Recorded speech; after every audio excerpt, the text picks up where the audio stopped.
오늘 왜 나를 쐈지에 대해서 그 영화를 보고 GV를 맡게 된 영화평론가 신규백입니다. 반갑습니다. 사실 저는 한 5명 정도 앉아 있을 줄 알았는데 숨어 있는 관객 그리고 또 아마 유튜브를 통해서 보시는 분들도 많을 것 같습니다. 이 코로나 시국에 연기하지 않고 영화제를 강행 내지 감행한 집행위원장, 프로그래머, 그 다음에 기술팀들 대단합니다. 고맙습니다. 그리고 이장종 감독님을 모셨습니다. 감독님 안녕하세요. 예, 이제 여러 군데에서 상영을 했을 법한데요. 혹시 또 여기 익산에서 상영했을 때 오늘 느낌 어떠신가 감회 한 말씀 해주시죠. 나 이렇게 고생했다 그런 말씀 하셔도 됩니다. 아마 그 영화제에 참석한 분들은 뭐 감독들은 똑같이 느낄 것 같아요. 마치 그 법정의 피고인으로 불려 나온 것 같은 그런 느낌이 듭니다. 네. 그 전에 우리가 이제 5.18 그 속칭 5.18 비디오라는 것을 숨어서들 보면서 막 끌었던 그 생각들이 나요. 그런데 오늘은 이게 좀 정리된 느낌이고요. 정리된 데다가 그 전에는 그 what 이런 거였다면 오늘은 why 왜 쏘았나라는 것에 대해서 이렇게 그랬구나 라는 느낌을 이렇게 받았습니다. 결국은 이게 우발적으로 된 게 아니라 의도적으로 기획되었다라는 게 감독님의 생각이시죠? 네, 전체적인 프레임은 그렇습니다. 네, 집권 그러면 시나리오를 달성하기 위한 5.18 과정의 공작과 그 이후 책임을 면하기 위한 조작. 그렇죠. 이 과정이 예. 전체 스토리가 됩니다. 네네, 시나리오. 그러면은요, 제가 알기로 그 감독님은 전에 이제 그 방송국에서 PD로 많은 프로그램을 의미 있는 프로그램을 만드신 걸로 알고 있어요. 혹시 오래도록 부채 의식에 시달린 거 아니신가 그런 생각을 해봅니다. 한 말씀 들려주시죠. 사실 그 현직에 있었을 때에 제가 관심 갖고 있던 주제들은 어떤 역사나 시사 이런 것과는 좀 거리가 있었어요. 이거는 제가 퇴직 이후에 약간 그 후배들에 대한 그 코칭 역으로 참여하면서 후배가 해야 될 것들을 자문으로 참여하면서 실질적으로 제가 촬영과 연출과 이런 것들을 많은 부분 편집까지 하면서 제가 몰랐던 거, 사실 이 5.18이라는 역사적 공간에서 개인적으로는 제가 군대에 소대장으로 있었기 때문에 어머. 이 사실들을 잘 몰랐어요. 자료 서베이하고 하면서 그 디테일과 증언들 이런 거 보면서 그 격동의 시간에 제가 좀 아웃사이드로 바깥에 있었구나 하는 그 자괴감 이런 것도 있고 또 그 이후에 방송국에 들어오면서 아까도 이 화면에 많이 나오지만 KBS 각성하라 뭐 이런 것들 나오면서 그 현장에서 또 30년 있었다는 게 또 부끄럽고 그런 자괴감 같은 것들이 동시에 들었습니다. 네. 저도 80년도에 기억이 있어요. 그래서 사실은 저는 이제 광주 5월 18일 날 저녁 7시에 영산포에서 내려서 영암 가는 버스를 탔는데요.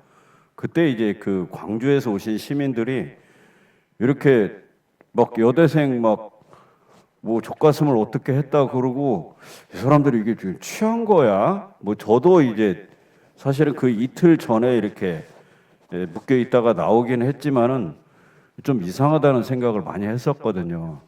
다시 그것들이 떠오르는데요.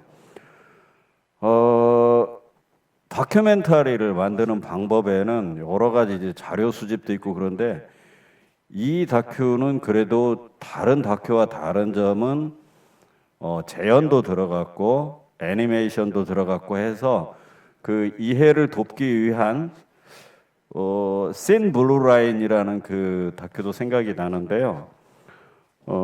이 표현할 때 다른 감독들이 했던 방식하고 다르게 나는 이렇게 이러한 것들을 시도를 했을 때 혹시 그 불편하거나 혹시 의도한 만큼 안 나온 건 아닙니까?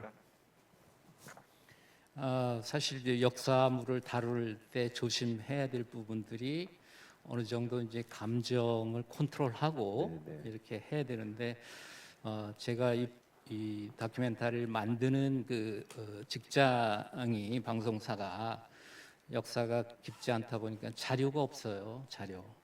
그러니까 역사적인 사실을 팩트를 이야기할 경우는 일단 자료 클리핑이 중요한데 없다 보니까 그 한계를 극복하기 위해서 애니메이션도 하고 약간의 어떤 재현도 하고 그랬습니다. 그러나 애니메이션 부분은 주로 어떤 그 개인적 그 아픔, 5.18이 남겨준 아픔을 정서적으로 공감하기 위한 그런 그 사유로 애니메이션을 제한적으로 썼습니다. 그러나 지금 다시 보니까 그런 부분들이 조금 괜찮았다 저는 이렇게 그러세요? 생각을 하고 있고 또 많은 부분들이 없는 자리를 긁어모으다 보니까 이 활자화된 텍스트들이 있잖아요. 네. 그런 것들의 어떤 가독성이 떨어져서 또 자막으로 보완하고 이런 방법들을 썼습니다. 그러나 역사 다큐멘터리에서는 조금 부정적으로 표현되는 부분이죠. 그런 것들이. 저는 뭐 부정적으로 표현됐다 그 말씀보다도요. 그 조금 더 재기발랄했어도 되지 않았을까. 그리고 이제 저는 처음에 몰랐을 때 사실은 이게 집에서 그 유튜브를 통해서 봤고 그리고 그 작은 화면 아마 한 32인치로 봤을 것 같은데 그때는 사실은 별 감흥이 좀 적었어요. 그런데 큰 화면으로 보니까 좀 괜찮다 뭐 그런 생각이 들었습니다. 지금 그 여기 그 프롬프트 자막에요. 어떤 분이 이렇게 글을 올려주셨네요. 제작하면서 어려운 점, 속상한 점이 무엇이었는가? 이게 뭐 어려운 점이야 또 많았을 건데 속상한 점이라는 거 무슨 뭐 정치적인 거 말고 메이킹 과정 속에서 좀 들려주시죠. 방금 저 언급한 것처럼 부족한 자료를 이쪽 방송사 저쪽 방송사 읍수하면서 제작비가 없으니 무료로 쓸게 해주십시오. 뭐 이렇게 하는 것이 조금 힘들지 않았나 저는 좀 그렇게 생각합니다. 그 자료의 중요성, 역사물을 다룰 때의 그 풍부한 아카이브가 얼마나 중요한지 절실히 느꼈던 계기였습니다. 지금 그 질문을 올려주신 선생님 계셨는데 그 부족한 아카이브를 여기저기 다니면서 와 이거 좀 그냥 좀 줘. 뭐 그 저도 좀 갖고 있는데요. 누가 달라고 그럴 때 그 태도가 문제라고 저는 그런 생각이 뭐 듭니다. 혹시 그 이렇게 그동안에 이렇게 TV에 출연하셨던 이 그 인터뷰를 이렇게 했던 분들에게 그 나 이거 할 테니까 이것 좀 해달라고 했을 때 그 보통 다큐를 만들 때 그 제작 전에 중요한 것은 그 래퍼 형성이라고 제가 알고 있거든요. 그럴 때 이제 진심으로 다가서야 하고 돈을 준다고 해서 할 건 아니잖아요. 라고 할 때 저 진행 많이 했어요. 저 그냥 자료는 드릴게요. 저 인터뷰는 사양할래요. 막 그랬을 거 아닙니까? 어떻게 돌파를 하셨습니까? 좀 길게 말씀해 주셔야 합니다. 저희들이 그 시간이 영화가 저기를 해서 좀 많이 좀 디테일하게 말씀해 주세요. 5.18 관련된 광주 쪽의 그 단체나 이쪽에서는 적극적으로 도움이 됐고요. 또 이제 그 특수한 상황이긴 하지만 그 코로나 그 시국이라서 이렇게 그 대면 접촉하면서 예약하기가 참 어렵고 그래서 전화상으로 협조를 구하고 이런 상황이었어요. 그리고 이 5.18 또 40주년이라고 하다 보니까 각 방송사에서 이 문제를 또 다시 언급하고 해야 되잖아요. 그러니까 그 자료의 사용에 대해서 그 어떤 때보다도 조금 이렇게 그 멀리하는 우리가 사용하는 거에 대해서 그런 분위기가 있었어요. 그러니까 제가 직접적으로 뭐 이 제작자로서 참여하면서 컨택을 하거나 그러진 않았지만 우리 동료 후배 PD가 각 방송사 접촉하고 하면서 굉장히 어려웠어요. 그래서 이 영상에 대한 그 사용료 이런 것도 나중에 얘기 들어보니까 엄청나게 많이 지불했다. 제작비에서 많은 부분이 거기에 차지했다. 이렇게 얘기를 하더라고요. 후배들 괴롭혔네요. 예. 본심이 됐습니다. 예. 실제로 이리역 폭발 사고에 대해서 그 MBC에다가 그 장관 한 몇 분 정도 그 자료를 저기를 하는데요. 되게 많은 돈을 달라고 했고 그리고 몇 회차에 걸쳐서 어디에 그 굉장히 한정된 그런 그 기획이 있는 걸로 저도 그렇게 알았어요. 여기에 또 그 관객의 이야기가 실려 있습니다. 사실은 우리가 이렇게 언택트로 이렇게 하니까 또 좋은 점도 있는 것 같아요. 그 GV를 저도 이렇게 해보면은 되게 말씀을 안 하시고 그 이렇게 눈치만 보시는데 제가 한번 읽어볼게요. 영화 속 수많은 희생자들 그 장면과 사진은 보고 또 보아도 마음이 아픕니다. 절대로 잊혀져서도 잊어도 안 될 폭력과 희생, 그 분노를 멈추지 않고 어려움도 많았을 텐데 만들어주셔서 감사합니다. 어때요? 감독님 좋으시죠? 그리고 고맙습니다. 이 질문은 조금 마지막 정도에 나와야 할 것 같은데 그럼에도 불구하고 앞으로 감독님이 다시 또 만들고 싶은 영화는 무엇인지요? 이건 좀 마지막에 나와야 할 질문이지만 그냥 말씀해 주시죠. 예. 먼저 뒷부분부터 말씀드리면 저는 어떤 사회적인 이슈나 이런 것보다 자기 성찰적인 다큐 이런 것을 지금까지 해왔거든요. 그래서 제가 꿈꾸고 있는 거는 내가 나를 피사체로 해서 나를 찍는 자기 다큐멘터리 이런 거를 하고 싶다 하는 생각이 좀 있어요. 그래서 그 꿈은 퇴직하면서 가졌던 꿈인데 제가 카메라를 세팅해놓고 제가 야생에서 혼자 살아가면서 겪는 어떤 그 고민 이런 것들을 스스로 자기 카메라 앞에서 고백하는 네. 자기 다큐멘터리 그런 것들을 하고 싶었어요. 그리고 뭐 이 프로그램 만들면서 어려움 말씀하셨지만 제가 볼 때는 오히려 부끄러운 게 더 많이 있어요. 예. 어려움보다는 지금 생각으로는 어렵다 하는 것보다는 부끄럽다. 왜냐하면 그 현장에서 외면하려고 한 게 아니라 또 그 상황이 그랬었고 또 어떤 면이 또 불편한 부분이 또 있었냐면은 많은 부분들이 희생자의 그 죽음의 모습들이 화면으로 보여지잖아요. 이런 걸 보는 것이 사실은 불편해요. 저뿐만 아니라 많은 분들도 불편할 거예요. 그래서 이런 부분들을 어떻게 처리할까 고민 많이 했었어요. 그래서 너무 리얼하게 컬러를 핏빛이 보이는 것을 빼야 되나 말아야 되나 고민했었습니다만은 여러 사람의 의견으로 그냥 노출시키자 이렇게 얘기를 했어요. 그래서 지금 한편으로는 그 고인들의 그 초상에 대해서 조금 죄송하다는 생각도 없지 않아 있습니다. 저는 감독님하고 좀 래퍼가 형성되면은 그 여쭤보려고 그랬거든요. 그 다른 거 다 좋은데 그 고인에 대한 초상 부분은 좀 더 빠르게 지나갔든지 좀 더 흐리게 했으면 어땠을까 하는 게 저 개인적인 오늘 여기에 서 있는 저도 공적으로 서 있는 것 같지만은 그런 고민을 했더라고 말씀을 드리고 싶고요. 아까 이제 그 어떤 분 여기 그 질문을 했을 때 앞으로 무슨 작업을 하고 싶냐고 했을 때 이렇게 대답을 하셨습니다.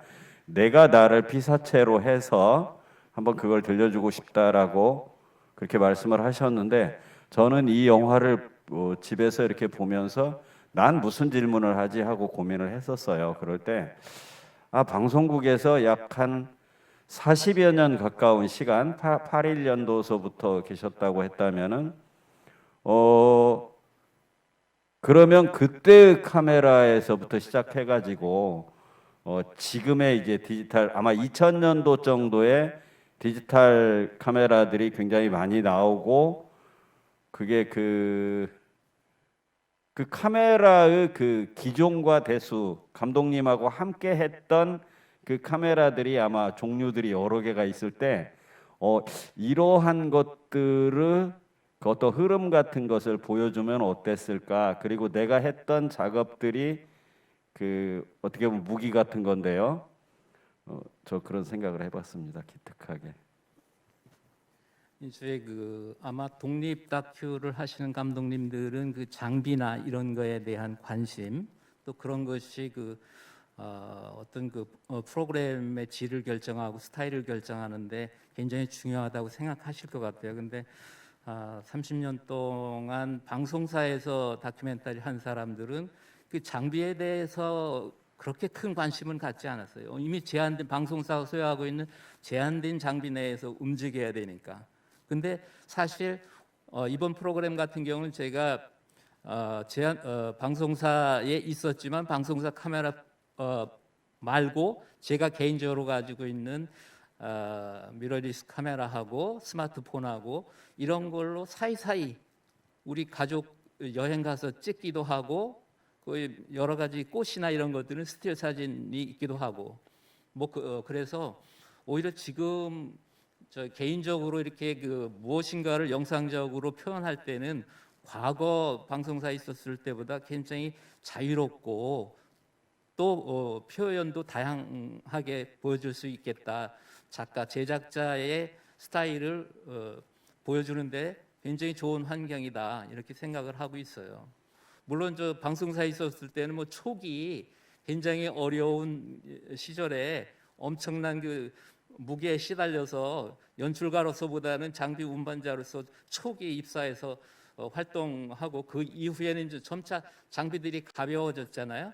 그리고 스스로 제작자가 카메라를 들 수 있는 DSLR 카메라 이전에 소니 VX1000 같은 카메라부터 만지면서 혼자 제작하기도 했고 그래서 방송사에 있었을 때 그 장비의 변화에 따라서 제작자의 그 자기 표현력이 점차 이렇게 확대되었고 다양해졌다 하는 것들을 이번에 절실히 느꼈고 전에 방송사에 있을 때도 그런 경험을 했었기 때문에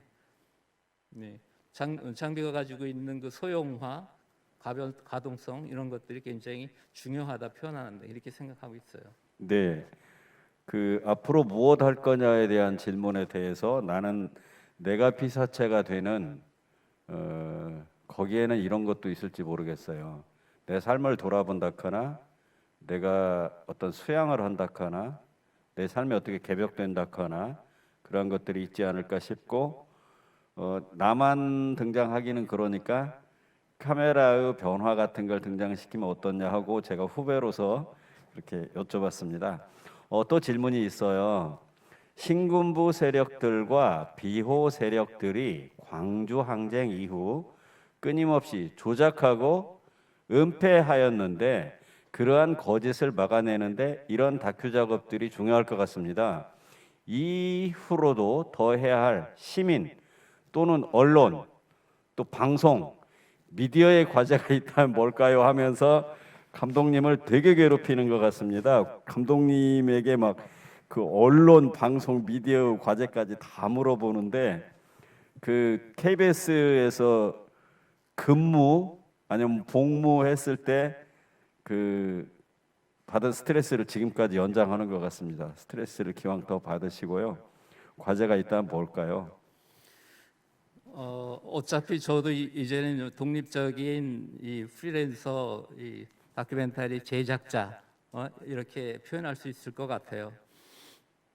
모든 사람들이 카메라를 들고 있기 때문에 지금은 누구 뭐 이렇게 그 전문적인 제작자의 역할이다 이렇게 생각할 건 아니라고 봐요. 질문하신 분도 카메라 들고 있으면 그 카메라를 통해서 자기의 진심과 정의를 위해서 방송자, 제작자가 될 수 있다고 생각하기 때문에 모든 사람이 진실과 정의의 편에서 자기가 소유하고 있는 카메라를 활용하면 제작자 겸 방송자 겸 소비자 겸 될 수 있다고 생각을 합니다. 물론 이제 뭐 지금 전문적으로 이제 기량을 쌓은 분들이 어떤 역할을 해야 될까, 그다음에 채널 플랫폼의 영향력이 큰 데 있는 분들이 어떤 역할을 해야 될 건가, 이런 질문이라면 뭐 끊임없이 제작자가 이 사회에 대해서 진실을 묻고 참여하고 행동하고 해야 된다, 이렇게 답변할 수밖에 없을 것 같아요. 네. 사실 제가 집에서 보면서 의문이 들었어요. 그래가지고 이 영화제의 프로그래머라 할 만한 그 PD님에게 이게 왜 이장종 감독님은 자기 이름을 이렇게 저기를 하고 제작 자문이라고 했을까요?라고 살짝 물어봤어요. 그런데 이제 오늘 그 의미를 약간 알겠는데요. 어, 이게 이병헌식으로 말씀드리면 저한테 왜 그랬어요가 아니라 이 영화에게 왜 그랬어요? 내 이름 떡 안 밝히고 그렇게 살짝 숨으셨습니까? 제가 30년 동안 KBS에서 수없이 방송에 제 자막으로 제 이름이 나갔고, 제가 퇴직 이후에는 제 결심이 제 재능을 사회를 위해서 기여해야 되겠다. 그리고 지금 현재 있는 직장에서 2년 계약으로 있으면서 제 역할이 후배들을 위한 제작 자문과 코칭이다. 그렇지만 후배가 제작하는 데 가서 콩나라 판나라 이렇게 하자 뭐 이렇게 하는 것이 제 적성에 맞지 않고, 같이 후배를 참여시키면서 제가 하는 과정을 보고 제 생각과 그 친구의 생각을 교감하면서 오히려 하나의 그 제작의 모델로서 후배한테 도움이 될 수 있는 게 뭔가 해서, 제가 그러면은 말로 코칭하는 게 아니고 제가 직접 제작에 참여해서 연출을 하면서 편집하면서 후배가 볼 수 있게 하겠다. 그래서 그 일환으로 했고, 자막은 제작 자문 이렇게 표현한 겁니다. 그 그러니까 프로듀서는 후배가 프로듀서를 네, 하고 제작은 제가 하고 이런 네, 식이었던 거죠. 예. 저 굉장히 겸손하시게 말씀하신 것 같습니다. 또 질문이 들어왔어요. 40년이 지난 지금까지 해결되지 않은 역사의 아픔이 먹먹하게 다가옵니다. 분명히 피해자가 있고 가해자가 있는데 칠공수 부대원들의 사실적 증언을 들을 수 없는 건가요? 하고 세게 여쭤봤는데 제가 칠공수라고 딱 특정했기 때문에 또 이 방송은 또 많은 분들이 보고 있기 때문에 왜 이 질문이 나왔는가에 대해서 제가 잠깐 설명을 드리고 하자면요. 익산에 금마에 그 제7공수 특전단이 있습니다. 그러니까 미륵사지하고 그다음에 금마면 사이의 그 과학고등학교 있는 부분, 그 용의 입술과 같은 용순, 거기에 이제 그 공수부대가 있어요. 그분들이 좀 이제 없애기보다는 어디 좀 다른 데로 이전했으면 하는 그 소박한 마음이 있긴 한데요. 이분들이 그 제7공수가 가서 전라남도 말로 가서 이제 져서버린 그 팀들이거든요. 라고 했을 때 제7공수 부대원들의 사실적 증언을 들을 수 없는 건가요? 라고 했을 때 감독님이 꼭 답변할 건 아니지만은 지금 손가락을 가리켰다면 달에 대한 이야기를 좀 해주시죠.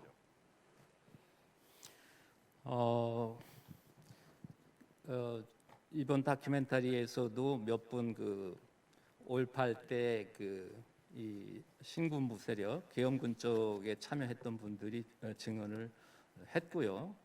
그리고 저희들도 여러 경로를 통해서 새로운 그 가해자 측의 그 증언을 좀 찾으려고 노력했습니다만 한계가 있었어요. 그리고 지금 현재 5.18 진상조사위원회 그가 꾸려지고 있는데 그쪽에 새로운 그 가해자 측의 증언을 해줄 분이 있는가도 자문했습니다만 그쪽도 여전히 찾기가 힘들었어요. 그러니까 몇몇 그 증언 속에서 보면 아까도 시신 운반했던 그 사병의 이야기도 나옵니다만 그분도 고향이 그 당시 광주가 아니고 경상도 어디라서 밤에 또 움직였고 그래서 확실히 그 장소가 어딘지를 찾으려고 많이 노력을 했습니다만은 기억을 못 한다고 그렇게 얘기를 하더라고요. 그리고 많은 분들이 아마 여러 경로를 통해서 책 속에 신문 아니면 방송 필름 속에 자신의 그 증언한 기록들이 있을 겁니다. 이제 그런 것들을 찾아내야 되고 앞으로 5.18 진상조사위원회가 마지막 그 진상 보고서를 내기 전까지 혹시나 자기가 겪었던 이런 그 가해자 측의 묻어두고 싶은 증언 이런 것들이 있다면 저도 개인적으로 좀 증언해 주셨으면 좋겠다 하는 생각을 합니다. 그건 뭐 제작자가 그 가해자가 누구인지 어떤 적인지 이렇게 찾아내기는 물리적으로 힘들고요. 호소할 수밖에 없는 입장이죠. 네. 그 감독님 마이크를요 입하고 좀 가까이 해주십시오. 왜냐하면요 제가 어제 그제 이렇게 보는데요 볼륨을 계속 높이게 됐었어요. 아 그래요? 네. 예. 저는 그 좋은 다큐는요 나레이션이 없어야 저는 좋다라고 그런 좀 편견을 가지고 있습니다. 그리고 이제 또 어쩔 수 없이 그 나레이션을 쓸 수밖에 없는 경우도 있겠지요.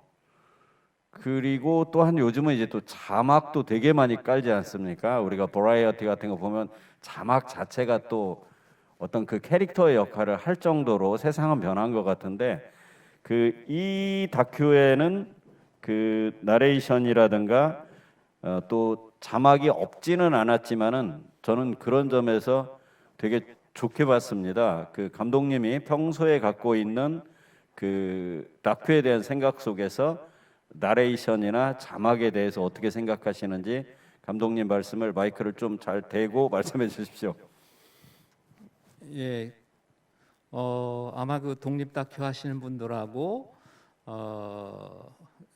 지금 어떤 그 제도권 방송에서 다큐멘터리 하는 분들의 어떤 스타일, 다큐 스타일에 있어서 뭐 지역적인 부분이긴 하지만 그 자막 치는 문제 가지고 약간의 그 이견이 있는 것 같아요.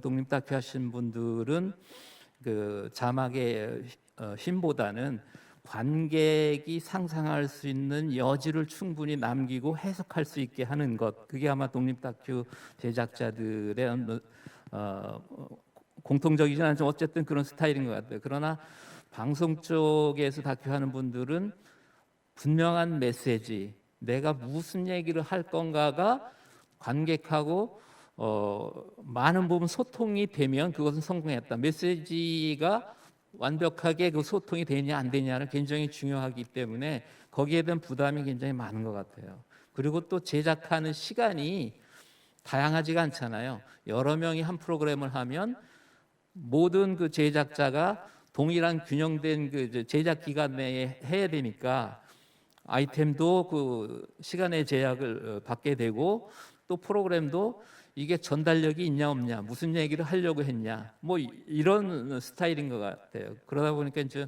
자막을 많이 쓰게 되고 또 이제 그 젊은 PD들은 그 자막을 하나의 이미지로 이렇게 생각하는 것 같아요. 그래서 저는 개인적으로 자막을 싫어하는 스타일이고요. 그러면서도 자막을 쓸 수밖에 없는 그 방송 다큐의 한계, 이런 것들을 어쩔 수 없이 따라가지 않았나 그런 생각이 들어요. 그래서 제 사례를 한번 얘기하면 전에 자막 치는 문제 가지고 내부적으로 윗분들하고 이제 그 언쟁을 하면서 왜 이렇게 자막을 많이 치는가, 자막 없으면 안 되는가. 그랬더니 일단 많은 PD들이 그 중압감을 느낀다는 거죠. 전달을 제대로 하려고. 그래서 이거에 대해서 진짜 그런 건지 혹시 이렇게 논증하는 학술적으로 논증하는 뭐 그런 사례가 있는가? 그래서 회사 도서관에 가서 논문을 찾아봤더니 후배가 쓴 논문 중에 그거 있더라고요. 이런 방송 다큐에서 자막을 많이 이렇게 쓰는데 왜 그럴까에 대해서 그랬더니 많은 그 제작진들의 앙케트 조사한 거의 답변이 바로 그거예요. 전달력. 내 의도를 시청자한테 정확하게 전달하기 위해서 자막을 통해서 메시지를 전달해 주려고 한다. 이제 뭐 그런 것들 본 사례가 있어요. 그리고 또 예능이나 뭐 이런 프로그램에서는 하나의 이 뭐라 그럴까 이 만화적 그 상상력, 제작자가 시청자의 어떤 뭐라 그럴까요? 상상 이거보다는 제작자의 상상을 유입하려고 하는 그리고 또 어떤 부분이 있냐면 예능 프로그램 같은 경우는 거기에 출연한 그 연예인 한 분 한 분의 어떤 장기 재능 이런 것들을 충분히 이렇게 보여주려고 하다 보니까 그 일종의 유머 코드로서 그 자막을 많이 활용하지 않는가 이런 생각이 들고요. 그리고 제가 프로그램 처음 이렇게 다큐멘터리 할 때 초기에 보면 일본 사례들을 많이 이제 모방하는 그런 경우들도 있어요. 일본의 프로그램들을 보면 자막들을 굉장히 많이 이렇게 활용해요. 그런 영향도 있지 않았을까? 뭐 그렇게 생각이 들고요. 외국에서 들어오신 분들의 그 당시 그 사례를 이렇게 들어보면 한국 방송 오랜만에 이렇게 보면 깜짝깜짝 놀란다. 자막 큰 황금색 자막이 화면을 꽉 채울 때 그때 어떤 그 무서움 이런 것들을 느낀다 이런 얘기들도 했었고 그러나 또 그것이 오랜 동안 이렇게 익숙하다 보면 하나의 관습적으로 받아들이는 것 같아요. 독립 다큐 하시는 분들은 그 영상 하나하나의 그 숨은 의미라든가 어떤 그 메타포 상징성 이런 것들을 중요시하기 때문에 그렇게 충분한 시간을 가지고 해석하고 할 수 있는 여지를 이 방송 다큐 쪽에서는 조금 이렇게 기피하는 것 같다 이런 생각이 들어요. 그것은 그 좀 이어서 말씀드리자면은 시간 또 비용과 관련이 있지 않을까요? 그러니까 좀 더 성찰하고 좀 더 고민하고 좋은 장면을 쓰기 위해서 노력하고 그래야 하는데 방송국 다큐 같은 경우는 시간이 정해져 있고 그다음에 예산이 정해져 있는데 그 사이에 해결되지 못한 문제를 브릿지 삼으려면은 아무래도 내레이션이나 자막이 갈 수밖에 없지 않을까 그런 생각도 해봅니다. 그 내레이션은 제가 또 이것도 사례를 얘기해야 되는데 전에 그 공영방송사 그 다큐멘터리를 시청자들하고 이렇게 같이 보면서 토의하는 그런 그 자리가 있었는데 그때 제가 그런 얘기를 했어요. 그 자막 얘기를 우리는 자막이 너무 많다. 그리고 우리 그 다큐멘터리는 일종의 그 뉴스 구성물과 같이 이렇게 비슷하다. 타이틀이 있고 항상 서브 타이틀이 있고 그리고 그것을 논증하기 위해서 현장을 가고 전문가의 인터뷰를 넣고 뭐 이런 전체적인 비슷한 내러티브를 갖는다. 그리고 해설자가 있어서 전지적 시점에서 작가가 그 논리적 구성으로 설명을 하는 다큐멘터리로 천편일적으로 만들어지는 것 같다. 그 원인이 뭐냐 하는 그 객석의 질문에 제가 내부적인 제작 시스템을 언급한 적이 있어요. 왜냐 제작자 PD가 있고 작가가 있고 뭐 AD가 있고 뭐 카메라맨이 있고 이런 상황인데 만약에 내레이션이 없이 정말 독립 다큐 제작차처럼 충분히 영상의 중의적 표현까지 담으면서 관객이 해석할 수 있는 여지를 두는 그런 다큐를 한다고 그러면 일단은 소재에서 제한될 수밖에 없는 거죠. 그러니까 소재에서. 그런데 프로그램은 이미 프로그램 처음 출발할 때부터 기획 의도가 이러이러한 거를 다룬다. 시사를 다룬다. 아니면 자연을 다룬다. 환경을 다룬다. 이렇게 정해져 있는데 독립 다큐처럼 이 작가의 어떤 작가 의식을 가지고 주제를 설정할 수 있는 게 아니고 또 제작을 할 때 한 프로그램에 한 5명이 있다면 5명이 균등하게 순번제로 돌아가야 되니까 자기 텀 돌아오는 제한된 시간 내에 소재를 선택할 수밖에 없고 또 이걸 제작할 때 각 PD마다 자기의 그 작가가 있어서 만약에 내가 작가를 안 쓰고 해설 내레이션 없는 걸로 간다고 했었을 때 그럼 작가는 한 텀 쉬어야 되고 뭐 이런 문제를 얘기를 해서 방송사에서 콘텐츠를 제작하는 내부 구성적 요인이 독립 다큐와 다른 차이를 만드는 것 같다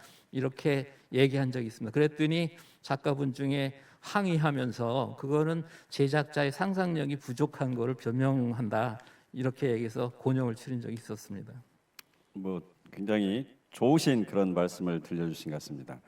사실 이렇게 GV를 하다 보면은요 가장 그 집중해야 할 건 작품에 대한 거고 또 궁금한 것이 있다면 이제 작가에 대한 것도 얘기를 할 수가 있겠는데 지금 저희들이 그 영화제를 이렇게 비대면으로 하게 되고 스트리밍으로 하게 되고 한다라는 것은 과거에 상상할 수 없는 것이었거든요. 그리고 우리가 굉장히 이 어려운 과정 속에서 이런 영화제를 한다라는 것은 앞으로 우리의 삶은 어떻게 되어야 하느냐에 대한 고민의 그 과제를 실천하고 있다고 생각합니다. 그랬을 때 이제 그 감독님은